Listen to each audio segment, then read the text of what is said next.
Bruno Guimaraes podľa mňa to je fantastický nákup. Aj za tie peniaze, s ohľadom na jeho vek, na motiváciu, na tú buldočiu povahu, ale aj na herné atribúty, počet golov asistencií z minulej sezóny a plus to, čo prináša, že oni keď boli v Newcastle v trojici so Sandrom Tonalim a Joelintonom a boli všetci zdraví a vo forme, tak nikto proti tej zálohe nechcel hrať. Oni štípali, hrízli, kopali, fakt boli veľmi nepríjemní.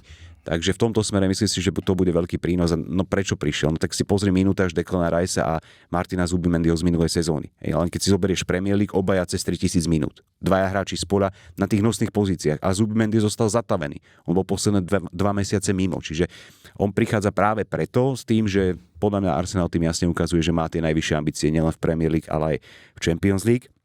Takže tam si myslím, že to bude fantastická posila, o tom som presvedčený.